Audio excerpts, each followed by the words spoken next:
विधानसभा क्षेत्र में उपचुनाव है और हम सभी लोग हमारे कांग्रेस के प्रत्याशी प्रमोद जैन भाया जी के समर्थन में आए हैं।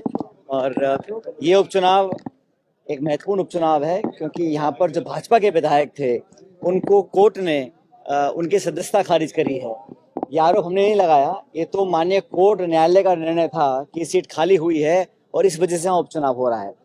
2 साल सरकार को हो गए हैं और मुझे लगता है कि जनता ने प्रदेश में भाजपा सरकार के 2 साल के कार्यकाल को अच्छी तरह देख लिया है, आकलन कर लिया है। इस उपचुनाव में इस 2 साल की जो नाकामी रही है, जो वादा खिलाफी रही है, जो निष्क्रियता रही सरकार की, उसका भी जनता आकलन करेगी। और अंत में शुरू से ही हमेशा कांग्रेस पार्टी बहुत मजबूत रही है। इस बार भी सब नेता वहाँ प्रचार कर रहे हैं और हमारी पूरी पार्टी के तमाम कार्यकर्ता इस कोशिश में लगे हैं कि वहाँ कांग्रेस पार्टी कैसे जीत कर जाए।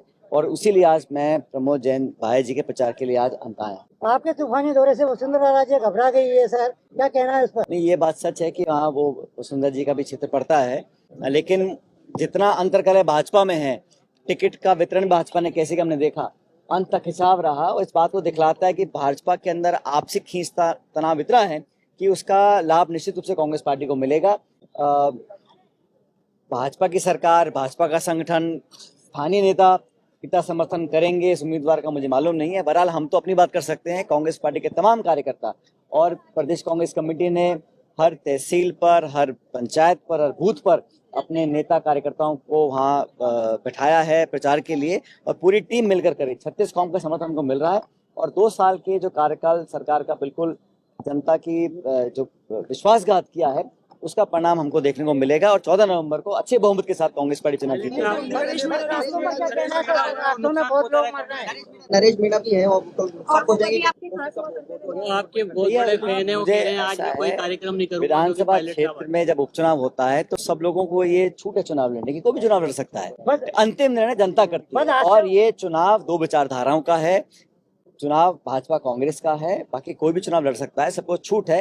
लेकिन चुनाव अच्छे माहौल में हो, लोकतांत्रिक परंपराएं हमारी हैं कि यहाँ पर एक दूसरे का मान सम्मान हो, अपनी बात को रखा जाए और अंतिम निर्णय जनता पे छोड़ा जाता है हर बार। इस बार भी अंतिम निर्णय जनता के ऊपर है। 11 तारीख को मतदान होगा और मुझे पूरा विश्वास है कांग्रेस पार्टी चुनाव जीतेगी। लेकिन नरेश ने सर आपके प्रदेश अध्यक्ष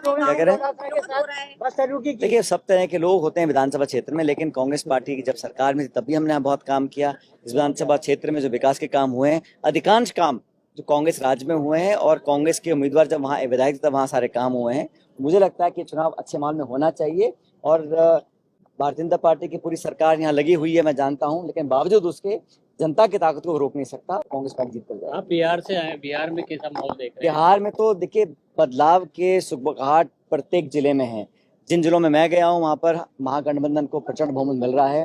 भारतीय जनता पार्टी बैकफुट पर है और नीतीश कुमार जी को कोई ये नहीं कह रहा कि वो अगले मुख्यमंत्री बनेंगे, तो उनका सिर्फ चेहरा इस्तेमाल किया जा रहा है। और भाजपा हर बार जो करती है चेहरा दिखाती किसी और का और खुद वहाँ सत्ता काबिज करना चाहती है। लेकिन 11 साल से सरकार दिल्ली में भाजपा की है और 20 साल से वो व्यवस्था बिहार के अंदर है। लोग बदलाव चाहते हैं और महागठबंधन ने जो वादे किए हैं किसानों को लेकर, नौजवानों को लेकर, नौकरियों को लेकर, उसको लोग पसंद कर रहे हैं। और मुझे ऐसा लगता है कि जब कल 6 तारीख को पहले चरण का मतदान है, अच्छी बढ़त हमको उस चरण में मिलेगी और 14 तारीख को महागठबंधन की सरकार बनेगी, तेजस्वी यादव जी वहाँ के मुख्यमंत्री बनेंगे। राजस्थान सूबे में बस हादसे हो रहे हैं, कई लोग निर्दय। मुझे बहुत चिंता है कि लगातार एक नहीं अनेक प्रकरण हो रहे हैं। जयपुर में, जोधपुर में, फलौदी में लगातार बस, ट्रैक्टर, टेम्पो, इस प्रकार इतने बड़े पैमाने पर ये हादसे हो रहे हैं कि सरकार को अब इसका संज्ञान लेना चाहिए।